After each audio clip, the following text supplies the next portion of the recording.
According to a report this week by The Hill, moderate centrist Democrats in the House of Representatives who spoke on the condition of anonymity are fed up with Nancy Pelosi, and they blame Nancy Pelosi's for the shellacking that Democrats took on Tuesday. Now, I know what you're immediately thinking. Hold up, Farron. Didn't the Democrats just win back the White House and they kicked Donald Trump out and they picked up a seat or two in the Senate and they closed that gap? They didn't take the Senate back, but they closed the gap. They retained the House. How can you call that a shellacking? Well, the reason is because it was a shellacking. The Democrats didn't make any real tangible gains in the House of Representatives whatsoever. In fact, they actually lost seats. You had Representative Colin Peterson, 15-term veteran, chairman of the House Agriculture Committee, lost. Kendra Horn from Oklahoma City, she was a first-termer, but she was a moderate. She lost. Representative Small, lost. Democrats lost seats in the House. Democrats didn't win the easy battles in the Senate. Susan Collins still going to be a senator, relatively hated in her state. In fact, at a time in the past year, she actually had the lowest approval rating of any member of the Senate, and she won. Donald Trump made gains. Sure, he didn't win, but he made gains with every single demographic, with the exception of white men. White women increase. Black men, black women increase. Latinos increase. He increased. People looked at the last 4 years and more than last time said, you know what? I think I want some more of that.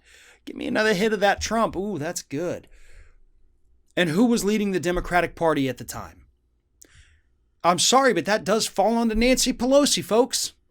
Nancy Pelosi was the highest ranking Democrat in this country while Donald Trump was president. Chuck Schumer, you could, no, Chuck Schumer's an idiot. Chuck Schumer's even worse than Pelosi. But Pelosi was the face. She was the face of the Democratic Party. And the Democratic Party, beyond the White House, did not do very well on Tuesday. And it does come back to her. Just like when she was Speaker of the House during the Obama administration, the Democratic Party wasn't doing too well. Losing states, losing state legislatures, governorships, seats in the House, seats in the Senate, losing. Nancy Pelosi, guys, the pattern is clear. And that's what, shockingly, centrist Democrats are telling us in the House. And if even they can see it, then it's nuts that everybody else doesn't see it either. Now, I don't imagine that these centrist Democrats want to put somebody to replace her who's going to actually be a fundamental instrument of change. You know, they're not going to go out there and say, hey, you know what? Let's have Rashida Tlaib go up there and be Speaker of the House. No, that'd be kick-ass. I would love that. But they're not going to do that. They're not going to say, hey, Ted Lieu, come on up here and be Speaker, buddy. Hey, Ro Khanna, what are you doing? Come on, man. No. It's going to be another establishment type. Hell, it could be somebody even worse than Pelosi. What if we get Adam Schiff up there?